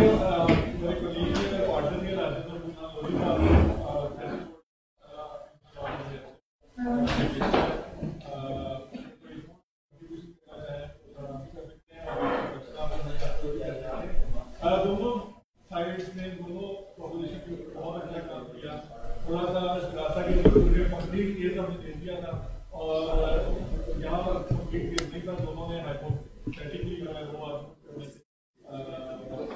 उनके पास तमाम फैक्ट्स मौजूद थे। यहाँ पर ऑर्डर नहीं सिर्फ दिया था दे दिया हुआ था, जबकि आपके पास तो खैर दोनों ने बहुत अच्छी तैयारी की, उसके अंदर ये कुछ होता है दोनों ने बहुत अच्छा जो है वो परफॉर्म किया है। ये केस जो जब चूंकि डिसाइड हो चुकी तो ऑब्वियसली इसमें अली आप एक्सप्लेन कर दो। जी जज साहब ने इसके ऊपर एक फिल्टर दिया है कि जी मैनेज ऑफ द कंप्लेनेंट जो है वो साफ नजर आ रहा है, क्योंकि जो चेक था वो था एज ए श्योरिटी पंचायत के सरबराह के पास था, क्योंकि कस्टम से यही होती है, जज साहब ने अपने ऑर्डर्स में लिखा, मैं भी आपको ऑर्डर देता हूँ तो जी कस्टम है कि जहाँ तक पंचायत बैठती है कोई भी तो वो पार्टी से श्योरिटी भी तलब करते हैं। चूँकि यहाँ पे उसकी बेटी की लव मैरिज की कंप्लेनेंट की अक्यूज के बेटे के साथ, तो इस वजह से वो अक्यूज से कुछ लेना चाह रहे थे ताकि कल को अगर कोई फैसला होता है तो वो उसके ऊपर पूरी तरह इम्प्लीमेंट करवा सके। इस वजह से चेक उसने, और जज साहब के नज़दीक भी यही राय थी कि ये चूँकि इसने अपना बिल्ड नहीं किया कि किस मकसद के लिए पैसे दिए गए, और ये बिल्ड हो रहा है कि ये चेक चूँकि सरबराह पंचायत को दिया गया तो उसकी मैनेज पहुँचाया चेक इसके पास, डायरेक्टली चेक का देना साबित नहीं हुआ। इस वजह से marriage of the complainant part बनाते हुए जज साहब ने अपनी जजमेंट के ऊपर पे एक्विटल किया। और जो इनका दूसरा केस था चूँकि वो अच्छा इधर एक मिनट, अच्छा इसमें जो कंप्लेनेंट साइड थी उसने बड़ी जल्दी हार मान ली, ठीक है, ये नहीं होता, ठीक है, आपने कुछ ना कुछ ज़रूर जो है वो किसी ना किसी चीज़ पर रिलाई करके उसको रीइंफोर्स करवाने की कोशिश करनी होती है, ठीक है, आपके पास कुछ ना कुछ मटेरियल होना चाहिए। आपके ये बार वोकेशनल कोर्स के अंदर बहुत सी चीज़ें आप गो थ्रू हो रहे हैं, आप इंटरनेशनल लॉ से लेकर कॉन्स्टिट्यूशन से लेकर आप जितने हमारे मेट्रोपोलिटन लॉज हैं, लोकल लॉज हैं, उनसे भी गो थ्रू हो रहे हैं। अब हमारे पास एक केस आया जी, कनाडा के अंदर एक मसला हुआ था एक बच्ची के साथ, उसका यहाँ पर क्या हुआ, बोर्ड जो है उसको उसने वहाँ पे कोई सर्टिफिकेट लिया स्कूल का और यहाँ पर आकर FA के पेपर दिए मैट्रिक नहीं किया था और वो वाला सर्टिफिकेट जो था उसको उसको मिलना था, वो कनाडा से हम डिपोर्ट होकर आ गए। अब हमारे पास कोई चीज़ ऐसी नहीं थी कि हम वहाँ से साबित कर सके उसने मैट्रिक वहाँ पे किया है। उनको बार बार ईमेल्स लिख रहे हैं, लेटर लिख रहे हैं, कोई रिस्पॉन्स नहीं आ रहा। हमने जी इंटरनेशनल लॉ का हवाला दे दिया कि एक बच्चे का जो है ना best interest of a child, वो एक फंडामेंटल प्रिंसिपल है और उसके ऊपर जो है ना कोर्ट को रिलाई करना चाहिए और हमें इक्विवेलेंस का ऑर्डर करना चाहिए बोर्ड को। अच्छा, हमारी कोर्ट को तो अभी समझ नहीं आई, लेकिन वो वाली पिटीशन उन्होंने उठाकर तो उधर कनाडा में उस काउंटी को भेज दी, वो जो डिस्ट्रिक्ट थी उसको भेज दी। अच्छा, उन्होंने कहा कि इन्होंने तो अच्छा वो उस इंटरनेशनल कन्वेंशन के वो भी पार्टी हैं, हम भी पार्टी हैं। अब जब वो पार्टी बनते हैं तो अपने पूरे सिस्टम के जरिए से बनते हैं। हम थोड़ा सा, हमारा सिस्टम ये है कि हम पहले साइन करते हैं और उसके बाद अपने लॉज को चेंज करते हैं। वो पहले अप्रूवल लेते हैं अपने लेजिस्लेटर से और उसके बाद जो है वो कोई भी कन्वेंशन जो है वो साइन करते हैं। अच्छा, वो उनके लिए बड़ी इंपॉर्टेंट थी, उन्होंने फौरन जो है ना वहाँ से रिस्पॉन्ड भी किया और वो लेटर भेज दिया, काम वहाँ से हो गया।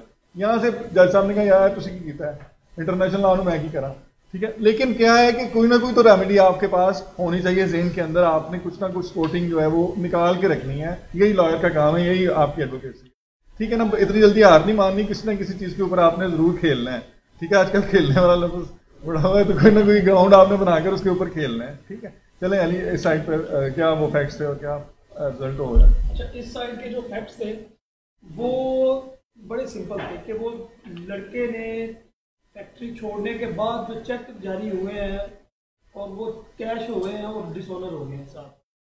अब यहाँ पे दो चीज़ें मैंने एक पहले बात बताई थी सबको कि आयु ने अपनी फाइंडिंग में लिखा था कि जो पैसे देने हैं वो साबित नहीं हो रहे मगर चेक देना साबित हो रहे हैं। इसके ऊपर एक जजमेंट है सुप्रीम कोर्ट की 2014 CMR 1369। इसमें क्लियरली लिखा है कि जहाँ पे इंग्रेडिएंट्स पूरे नहीं होते किसी भी सेक्शन के, अब जैसे इसमें आईओ ने अपनी तफ्तीश की है और उसमें ये रीपेमेंट ऑफ लोन का साबित ही नहीं होना पा रहा, तो 489F अट्रैक्ट नहीं कर सकता और ये केस फर्दर इंक्वायरी का बन जाता है। 2014 CMR 1314 CMR 1369। इसमें जज साहब ने क्लियरली मेंशन किया कि जहाँ पे इंग्रेडिएंट्स पूरे नहीं होंगे, आपकी रीपेमेंट ऑफ लोन ही साबित नहीं हो रही, तो आप आगे कैसे चल सकते हैं। अब आप ये देखें कि ये केस फिर इक्विटल का बनेगा कि डिस्चार्ज का बनेगा। अब बदकिस्मती सिस्टम की ये भी हमारे साथ चलती है कि जब आयोग किसी केस के अंदर रिमांड लेता है और वो अपनी तफ्तीश मुकम्मल कर रहा होता है या तफ्तीश कर रहा होता है, तो ये चीज़ें कोर्ट उस वक्त इस्टेब्लिश नहीं करती। कोर्ट कह देती है कि ये मैटर ऑफ एविडेंस है कि आइदर कि ये पैसे लेना साबित हो रहे हैं कि नहीं हो रहे। इस वजह से फिर ये एविडेंस में जाता है कि एविडेंस के अंदर जो प्रोसिक्यूशन का मेन काम है वो ये इस्टेब्लिश करना है कि जी ये रीपेमेंट ऑफ लोन है। और रीपेमेंट ऑफ लोन के लिए आपको सबसे पहले प्रोसीजर, अब इनमें से एक भाई ने कहा कि जी कैश दिए थे पैसे, कोई भी कंपनी जैसे इन्होंने बताया कि जी जो भी फाइनेंशियल प्रोसीजर होता है तो कैश नहीं देती company. Presentation of an application, जो भी आपने लोन लेना है एक प्रेजेंट करेंगे, एक एप्लीकेशन देंगे कंपनी के मैनेजर के नाम पे, CEO के नाम पे, जो भी अथॉरिटी है कंप्यूटर उसके नाम पे वो प्रोसीजर होगा। और इस केस के अंदर किसी भी कंप्लेनेंट ने कौंसल ने ये आर्गू नहीं किया कि ये प्रोसीजरल जब तक कंप्लीट हुआ ही नहीं कि प्रोसीजर कंप्लीट हुआ है। एक पहले इन्होंने एप्लीकेशन दिया, वो एग्जिबिट करवाई, प्रोसीजर था। एप्लीकेशन प्रोसीजरल हो रही थी, उसके ऊपर हमारे फाइनेंस डिपार्टमेंट ने साइन किए, जो HR मैनेजर था उसने साइन किए, जो भी डिपार्टमेंट कंसर्न थे उन्होंने साइन किए, वो रिपोर्ट साफ है। कोई आपकी तरफ से ये आर्गूमेंट्स नहीं आया और ना ही आपने ये इसके ऊपर कोई प्ली ली है। नहीं, आप मैं कंप्लेनेंट की बात कर रहा हूँ, ये कंप्लेनेंट ने साबित करना था। अच्छा, आपके पास एक क्वेश्चन था कि क्योंकि ये चेक कंपनी का, कंपनी की बिहाफ पर जो बंदा कंप्लेंट दर्ज करवा रहा है आया उसके पास कोई अथॉरिटी है, क्योंकि लॉ, कंपनी लॉ कहता है कि जो भी लिटिगेशन होगी वो after the approval of board होगी ना, बोर्ड के मिनट्स होंगे या उसके पास अथॉरिटी लेटर होगा, ठीक है ना। तो फिर ही वो कंप्लेंट भी फाइल कर सकता है और रिप्रेजेंटेशन भी दे सकता है।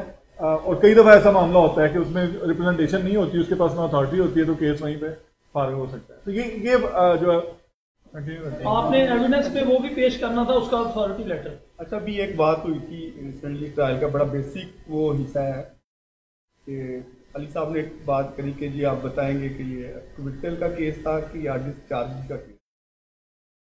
तो बेसिक ट्रायल पे जो बात होती है ना, वो इनिशियली तो आप लोगों को पता होना चाहिए कि एक्विटल क्या है और डिस्चार्ज भी क्या है।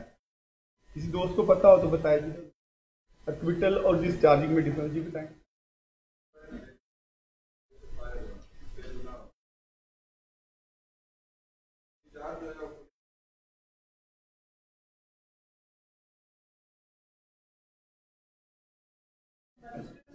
वो इधर भी बताना चाह रहे हैं। क्या कर सकता है जी?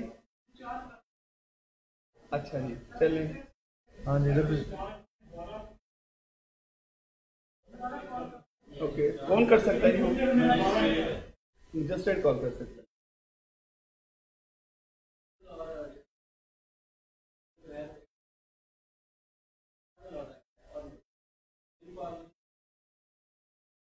Exactly.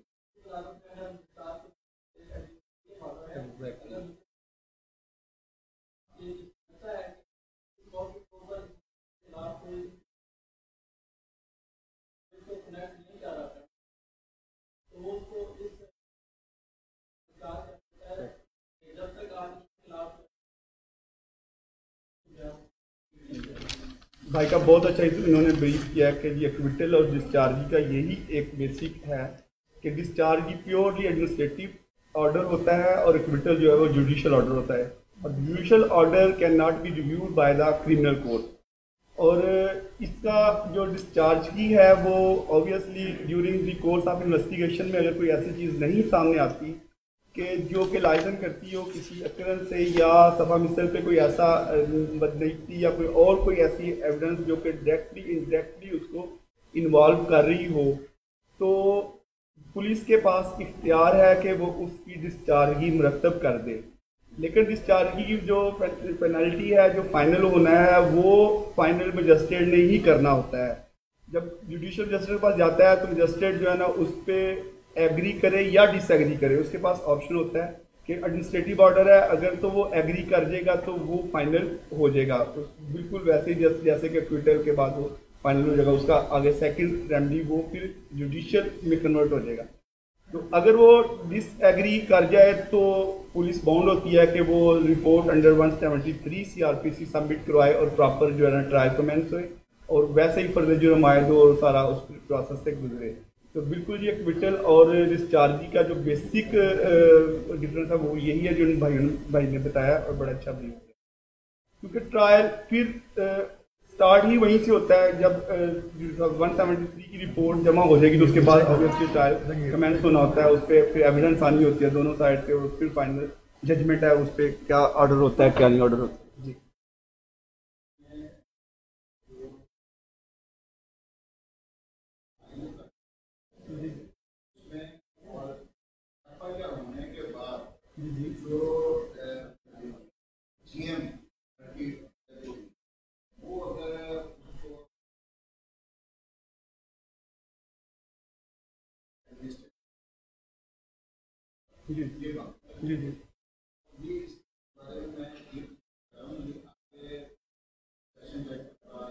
जी जी उसको बिल्कुल रिवीजन फाइल जी बिल्कुल जो ऑर्डर अगर होगा डिस्चार्जी का, अगर वो उसको डिसएग्री करता है या एग्री करता है, दोनों जो है ना रिवाइज हो सकते हैं, रिवीजन फाइल होएगी उसके अपर फोरम में।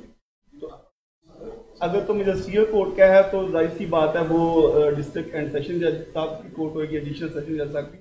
अगर एडिशनल हो गई उसी का डिस्चार्ज प्योर इसका है, उसके बाद रिट फाइल होती है सेकंड ऑर्डर जो लेना हो, अगर उस ऑर्डर के खिलाफ वो फिर रिट होएगी हाई कोर्ट।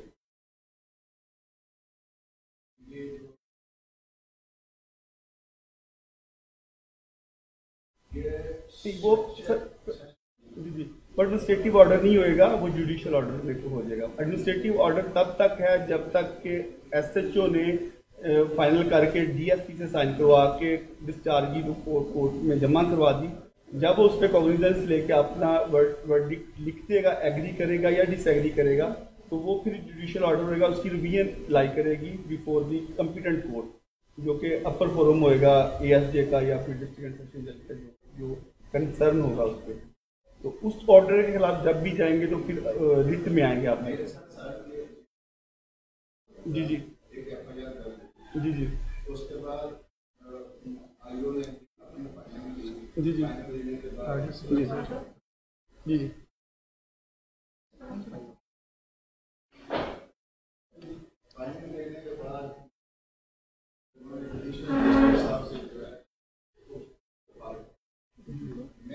जी सर कंप्लीट हो गया हमारा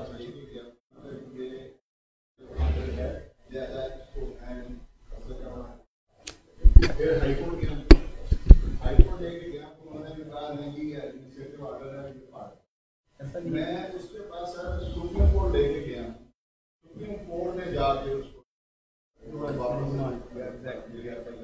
क्योंकि दोनों कोर्ट का जो था कह लें कि वर्डिक्ट वो दोनों ही गलत थे, उन्होंने जुडिशियल माइंड अप्लाई नहीं किया।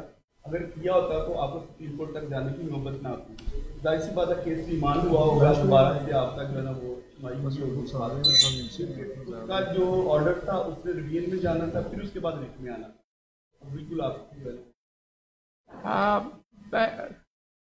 आई होप हमारा बार काउंसिल का इजलास भी नीचे चल रहा, तो मेरा आज सफ़ा मरवा ही हो रहा है, वो एक उधर भाग के इधर भाग के इबादत इन लगता है हो रही है। उम्मीद है कि बच्चा जो पाँव मार रहा है उसके साथ पानी का बीच में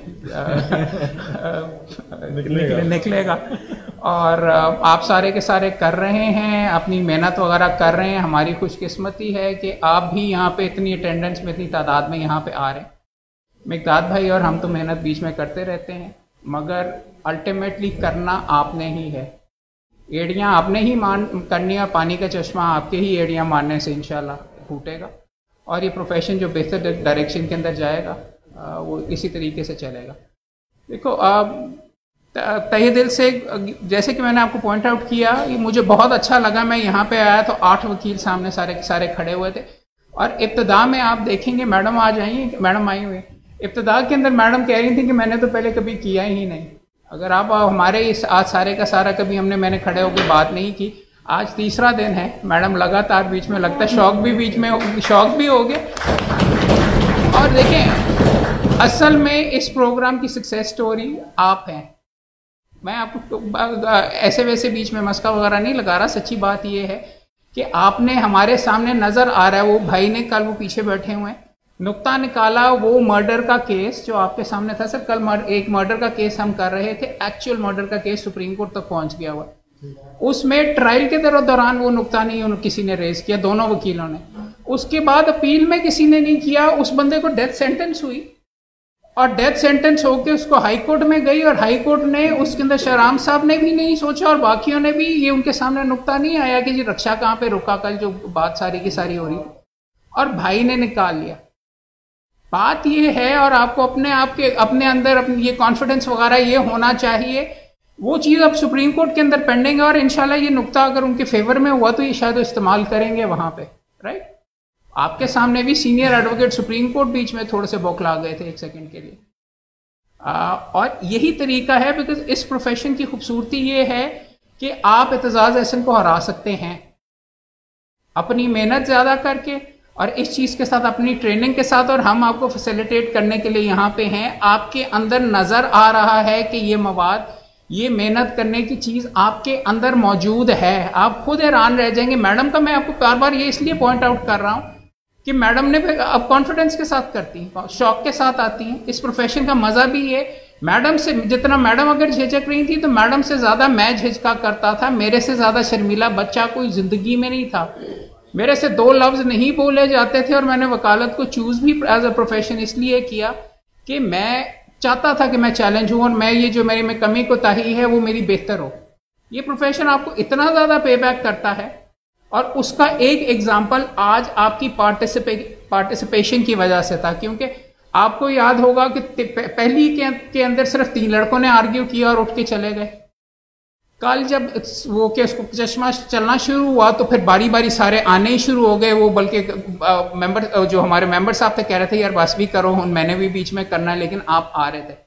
आज इतनी तादाद में मौजूद हैं। यही चीज़ है, मैं आपको कह रहा हूं, आप सारे के सारे अपने बहुत ज़बरदस्त वकील आपके अंदर ऑलरेडी मौजूद है, उसको आपने बीच में से निकालना है। और उसके लिए ये जो हिस्सा बीच में डाला गया मिकदाद भाई का आज आपके सामने, दिस इज द अचीवमेंट। ये चीज़ें आप करेंगे, अपने दोस्तों के साथ करेंगे, सिर्फ इस चीज़ का ना इंतजार करेंगे मोहम्मद कीम का बार वोकेशनल कोर्स होगा तो वहां पे ये होगा। ये आपको, और मैं आप ज़्यादा बात मैं उन लोगों के लिए कर रहा हूँ, आप तो यहाँ पे हिस्सा ले रहे हैं जो वीडियो के ऊपर हम रिकॉर्ड करके अपलोड कर रहे हैं, कि आप अपने दोस्तों के साथ भी कर सकते हैं, आप अपनी बार एसोसिएशन में भी कर सकते हैं। ये कह देना कि जी लाहौर के अंदर हो रहा है, देखो हमारे साथ कितना जुल्म है, किसने रोका? आप अपनी बार एसोसिएशन के अंदर 5 लड़के बैठ के ये मवाद हमने सारा अपलोड कर लिया, वो करें। मैं आपको आज भी ये कह रहा हूं, अभी हम रिसर्च के ऊपर बात करेंगे, हर जजमेंट ऐसी है कि आप, एक अफसाना है कि आप उसको प्ले आउट कर सकते हैं, हर जजमेंट पीएलडी की। नवाज शरीफ वाले केसेस छोड़ें, आप बार काउंसिल में बैठ के ये बात करना कि जी वो एवन फील्ड का फैसला सही है तानू की, आपकी रोजी रोटी से क्या ताल्लुक होता है? बात तो ये होनी चाहिए कि सूट फॉर स्पेसिफिक परफॉर्मेंस मेरा फंसा है, जज के अंदर पैसे जमा कराओ, बैलेंस जो अमाउंट है तो उससे तोड़ की क्या बात है? बार काउंसिल, बार एसोसिएशन के अंदर ये गुफ्तगू होनी चाहिए, क्योंकि आपकी रोजी रोटी, आपके बच्चों को आप कपड़े लेके दे सकेंगे, फीस अदा कर सकेंगे कि नहीं, उनका इन चीज़ों से ताल्लुक है। ये अपनी जहनियत, ये पॉइंट ऑफ व्यू अगर आप थोड़ा सा चेंज करेंगे, और आपकी वजह से ही, मैं फिर कह रहा हूँ, चश्मा यहाँ से ही फूटना है। आप ये करेंगे और अपने दोस्तों के साथ आगे करेंगे तो मैं आपको कसमन कह रहा हूँ कि ये प्रोफेशन बहुत ज़बरदस्त है। मैं खुशी खुशी, मुझे थका हारा होता हूँ, लेकिन खुशी खुशी यहाँ पे आता हूँ, खुशी खुशी मुकदमा करने के लिए जाता हूँ। तो अल्लाह मियाँ की सबसे बड़ी नेमत ये है कि अच्छा प्रोफेशन हासिल करना। तहे दिल से एक हमारा मकसद यहाँ पे एक आउटस्टैंडिंग प्रोफेशनल जो कि ख़ास तौर पे कंट्रीब्यूट भी करते हैं लोगों की ट्रेनिंग के लिए, ये सबसे बड़ा सदका जारी है। मिकदाद भाई और हमारे भाई यहाँ पे जो मौजूद है, इनको तहे दिल से हम शुक्रगुजार हैं। इन्होंने आपको वक्त दिया, वक्त बहुत कीमती होता है वकील का, इनके लिए तालियां ख़ास तौर के ऊपर। और अब तमाम दोस्तों से इसको कहते हैं तहे दिल से शुक्रगुजार है। मिकदाद भाई आप लगती रहेगी, मैं मिकदाद भाई की तरफ से आप तमाम दोस्तों के लिए एक तोहफा भी है। हम चाहेंगे कि अब अभी दे दीजिए मेरे ख्याल में।